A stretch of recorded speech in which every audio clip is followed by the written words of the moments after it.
Hey, what's up, my little tattletales? How y'all doing today? Forget about that. We can talk about it later. Sit down. Sean Puffy Combs has been hit with a crazy lawsuit from Cassie. You know, just me and you. Cassie. Yes, Alex's wife, Cassie, is suing Diddy. And baby, if you think this is a frivolous lawsuit, you have another thing coming. Y'all, listen, she is suing him. The article, I'm going to go through the article and I'm going live later. The article is horrible. These allegations surpass what happened with our Robert Kelly. This is Cassie and Puffy. Y'all, this is crazy. Okay, we're going to go over the whole article in my live. I'm going to give you the highlights, right? But if everything that's alleged in here is true, Puffy is a monster and ain't no alleged or maybe.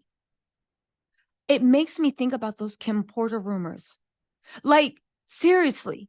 But forget about this. Kid Cudi. I know he is so messy. He's in the middle of everything. Kid Cudi corroborated part of the story. He confirmed that Diddy blew up his car in a driveway. You guys, Carisha better get out before it's too late. What is she going through? Honestly, I'm getting into the story, but the music industry is so dark and evil. No wonder they all tried to protect Tory Lanez. So this is what was going on. Okay, last thing before we get into this. Remember how we all suspected a couple years ago? Okay, we didn't all, but me and my friends suspected that there was something behind Cassie's shaved head style. Yeah, she didn't do it for fashion. It was ripped out in a fit of rage. You guys, let's go. Let's go. Sean Puffy Combs, the producer and music mogul, who's been one of the most famous names in hip hop in decades. Let me just get to it. In the suit filed in federal district court in Manhattan, whose real name is Cassandra Ventura, and who had long been Diddy's romantic partner, says that not long after she met him in 2005, when she was 19, he began a pattern of control and can I say that? We'll call it AB abuse, right? AB that included plying her with narcotics, beating her, and forcing her to have relations with a succession of of male escorts while he filmed the encounters.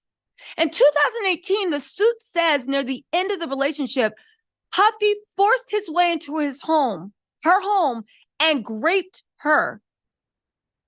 You guys, I'm reading this real time with you. They said, after years of silence and darkness, I am finally ready to tell my story and speak up on behalf of myself and for the benefit of other women who face violence and AB in their relationship. Now, for the record, Puffy has vehemently denied these offenses and outrageous allegations, right? For the past 6 months, Puffy has been subjected to Cassie's persistent demand of $30 million under the threat of writing a damaging book about their relationship, which was unequivocally rejected as blatant blackmail. However, withdrawing her initial threat, Miss Ventura has now resorted to filing a lawsuit riddled with baseless and outrageous lies, aiming to target his reputation and seeking a payday. Okay, let me just say this, right? Before we get into this juice, I'm going live. Please make sure. Let me see if I can get Black Letter Law on here too. This is going to be good, right? We'll do a legal analysis. Okay. Just because she asked for $30 million in exchange for writing the book, that's not blackmail at all. If I say, because you are allowed in the court of law to trade things in lieu of you actually going to get it prosecuted. That's not blackmail. He did not do it. And just because she wanted the money doesn't mean it's not true. Do you feel what I'm saying? Like, it doesn't even mean it is not true. Woo. Okay. Let's get back into this. This is deep. The lawyer for Cassie said the parties had spoken before the suit was filed, saying Puffy was the one that offered her 8 figures to silence her and prevent the filing of this lawsuit. She rejected all efforts. Oh, now, right? It's the latest in a series of SA civil suits recently filed against prominent men in the music industry, including Steven Tyler of Aerosmith, L.A. Reid, Neil Portnoy, and the former head of the organization behind the Grammy Awards. He was behind the Grammys, right? Anyway, Sean, he has been estimated to be worth as high as $1 billion. We'll get through that. Blah, blah, blah, blah, blah. Okay, the suit depicts him as a violent person who beyond repeatedly assaulting Cassie, asked her to carry his bang bang in a purse. That might be true because remember when J-Lo said that Puffy tried to slide her something? Remember? Do y'all remember that? I'll bring it up, right?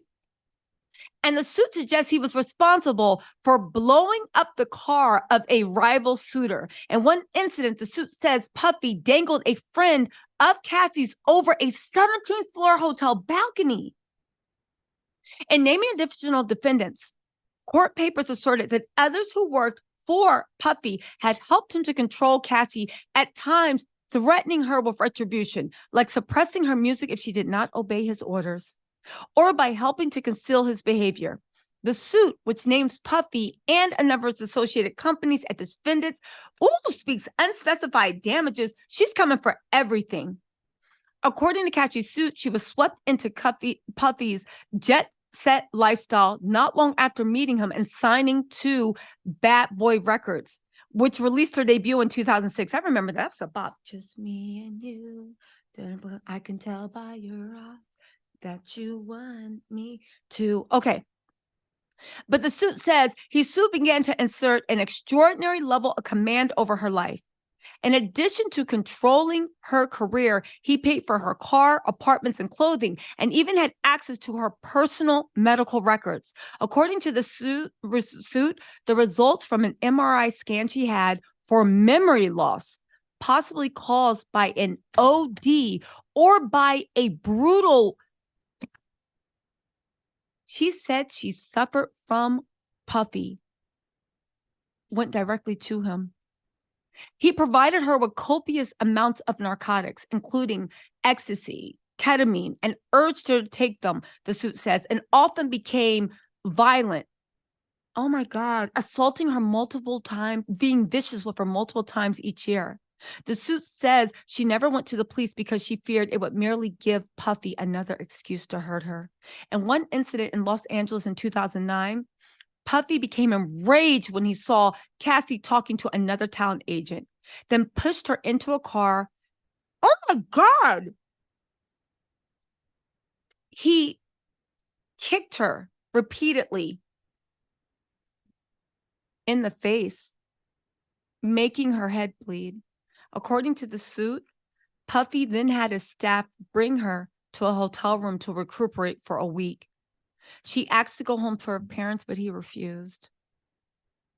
The suit says after seeing the violent repercussions of rejecting Puffy and the extent to which she would isolate her from her support network, Cassie felt that saying no to Puffy would cost her something: her family, her friends, her career, and even her life.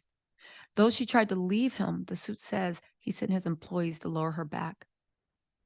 Another incident described in court papers, Puffy says that in early 2012, he grew so angry about her dating the rapper Kid Cudi that he said he would blow up Cudi's car around that time. Cudi's car exploded in his driveway. Through his spokeswoman, Kid Cudi confirmed that what Cassie said is completely true.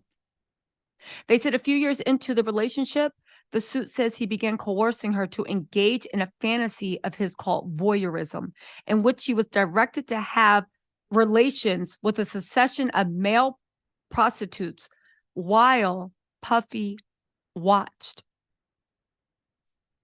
Did stuff to himself, took pictures and shot video. According to the suit, Puffy called these encounters freak-offs, which involved costumes like masquerade mask and lingerie. They continued for years, taking place at high-end hotels across the United States and in Puffy's own home. The suit says he instructed Cassie to search the website of escort services to find male workers. Narcotics were supplied at these events. And it says she said she took them because they allowed her to disassociate during these horrific encounters. According to the suit, Cassie would delete videos from the incidents that had been shot on her phone, but Puffy told her he still had access to those videos, and on a flight once made her watch a video she thought she had deleted. Y'all, we got to go live with this. The record industry is evil. People, this is what I mean. How are people idolizing the rich and famous when you don't know half the mess that goes on? This is real, and it gets even darker. This has nothing on R. Kelly. This has nothing on anything. You guys, join. I'm dropping this video. If you are watching this, I'm gearing up to go live. I'm going to bring a lawyer. We're going to have legal analysis. Yo, Cassie might be. What did J-Lo go through? What is Coercion going through? We all know what is going on. Yo, remember how, this is the last thing I want to say before I go. Remember those Kim Porter rumors, right? Remember those Kim Porter rumors? It's no wonder they literally tried to protect Tory and R. Kelly. And remember how we always suspected that, like, I can't even talk. Remember how the Kim Porter rumors? Remember how she passed away?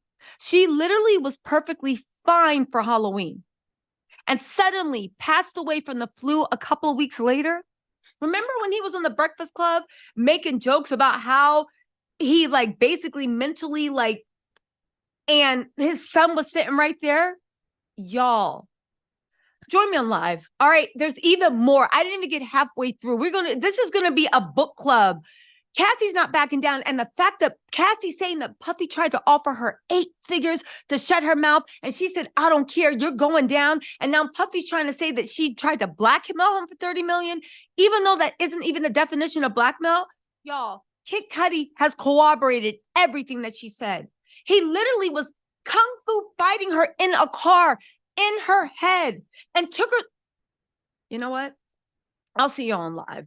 Let's go.